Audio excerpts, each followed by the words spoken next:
Hi, so this is chapter 27 of Refugee by Gratz. It is Mahmoud's chapter. He's somewhere in the Mediterranean Ocean, the Mediterranean Sea, and he's 11 days from home. So he's travelled up through Syria to Turkey, and now he is on the boat from Turkey to the Greek island. It's 2015. The last time we heard from Mahmoud, he had just fallen into the sea.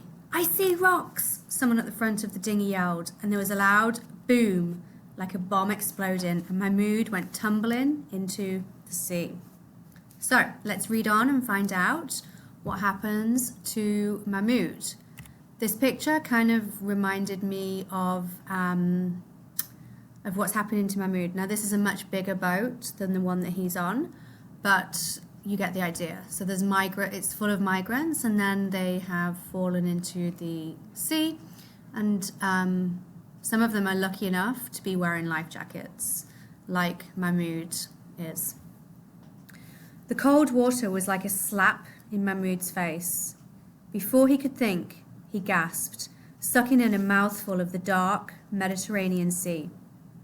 He tumbled backward, head down in the murky water, his arms and feet thrashing, trying to right himself. Something else, someone else, fell on top of him, pushing him deeper down into the water. He choked, coughed, swallowed more water. Bodies tumbled into the water above him, beside him, below him. His knee struck something hard and sharp, a rock, and he felt a cold flash of pain that quickly disappeared into blind, senseless terror. He was drowning. The rubber dinghy had burst against the rocks, and he was drowning. Mahmoud kicked, paddled, flailed. His face came out of the water, and he gulped down air, and then a wave washed over him again, and he went down. He kicked his way back to the surface and fought to keep his head above water. "Mum! Dad!" Mahmoud cried. His yells were mixed with the screams and cries of the other passengers who had made it back to the surface, which hints that not everybody did. All around Mahmoud, survivors thrashed and gasped, swamped by the choppy waves. There was nothing left of the dinghy. The engine had dragged the rest of it down below the water. They are in the middle of the Mediterranean Sea with no boat. It is night. There is a storm. This is not good. Mahmoud saw something bobbing along the water, glowing. A cell phone! It was still sealed tight in its plastic bag, the air in the bag keeping it afloat. Mahmoud swam for it, ducking a wave and pouring the bag into his arms. The glowing phone screen said 2:32 a.m. "Help! Help!" Mahmoud's mother sobbed, her voice recognizable in the chaos. Mahmoud spun around, oriented himself, and frog-kicked his way through the waves toward the shape he thought was his mother. He picked her pink headscarf out of the swirling pandemonium and saw that she was fighting to lift something up out of the water. Hannah. Mahmoud swam to his mother. Hannah was crying. She was alive! But it was all Mahmoud's mother could do to keep the baby and her own face above the relentless waves. One or the other of them was going to drown, either his mum or Hannah. Imagine that. Mahmoud put his arms around his mother and tried to kick her and Hannah both to the surface, but half the time he felt like he was dragging them down with him. "Fatima! Mahmoud!" he heard his father cry.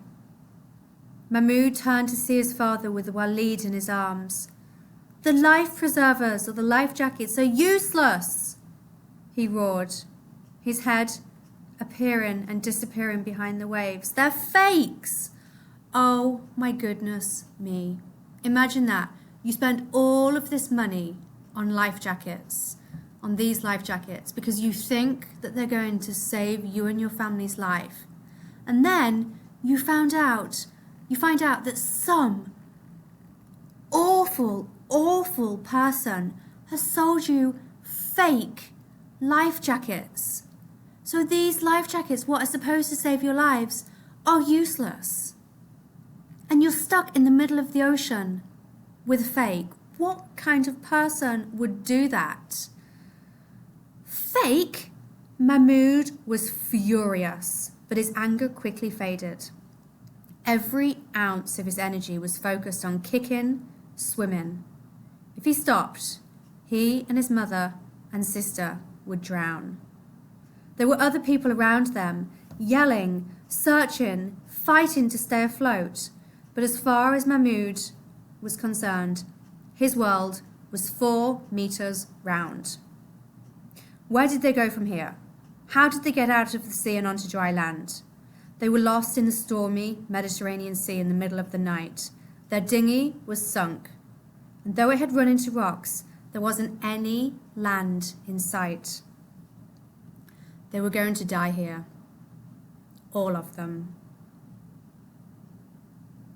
Mahmoud breathed in seawater through his nose and hacked it up. He fought to breathe, the waves lapping over him, and rain and spray still lashing his face. But his baby sister's cries refocused him. He could not lose her. He couldn't lose any of them. They came together in the water, Mahmoud and his mother and his father, all of them helping Hannah and Walid and each other to stay afloat. Other families and groups did the same, but eventually the little groups drifted apart, none of them knowing which way they were supposed to go. All they could do was stay on top of the next wave, the next wave, the next wave. "Kick off your shoes," Mahmoud's father told them. "Anything to lighten you." Time passed. The rain stopped.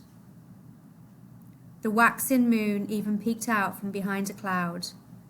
But just as quickly it was dark again, and the cold wind and the salty spray and the swelling sea still tormented them. Mahmoud's legs were numb with cold and exhaustion. They felt like 2 lead weights he struggled to lift and churn to stay afloat. His mother had been quietly sobbing for what seemed like forever. Her arms no longer held Hannah above the water, but just on top of it, like she was pushing along a tiny boat. Mahmoud's father did the same with Walid, trying to save his strength.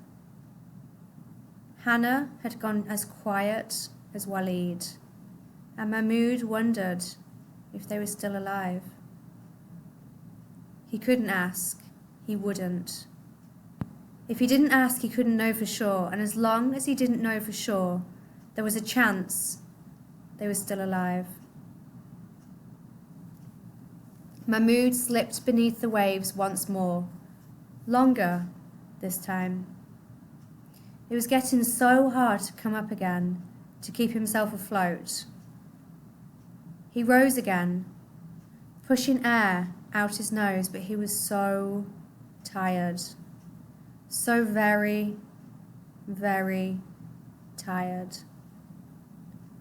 He wished for a respite from swimming, just a moment to sit without working his arms and legs, to close his eyes and go to sleep.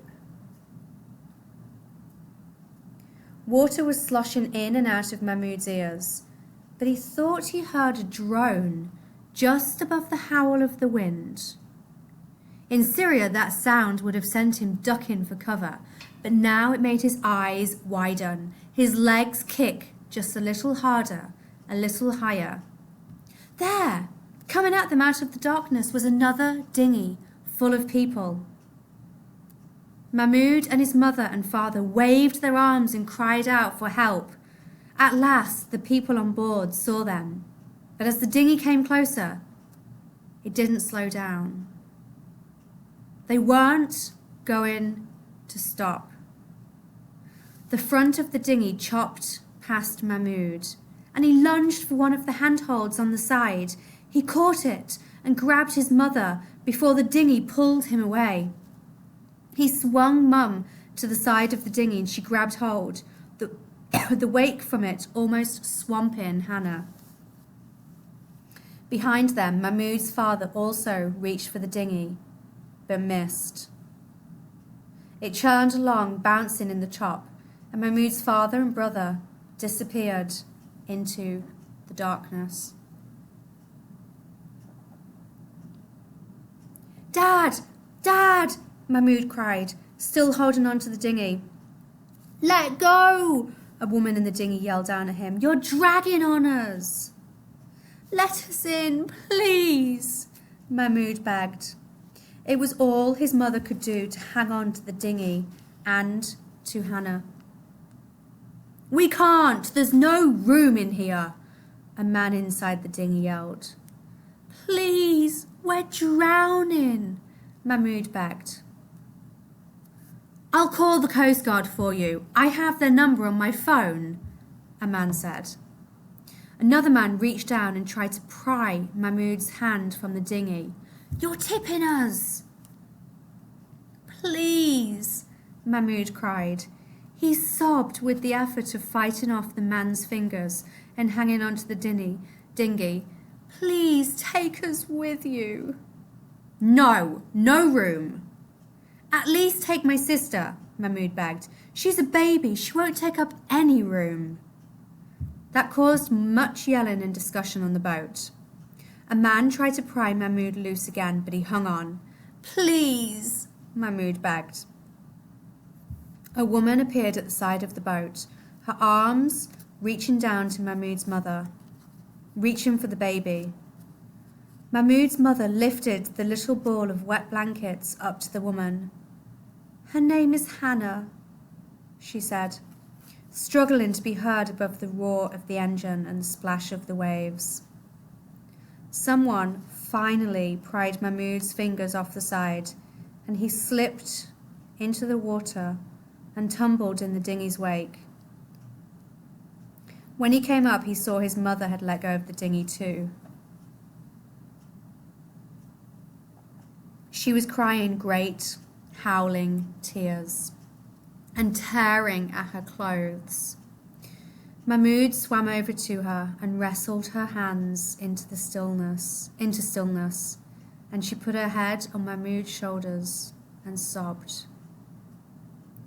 Mahmoud's sister was gone, and so were his father and brother.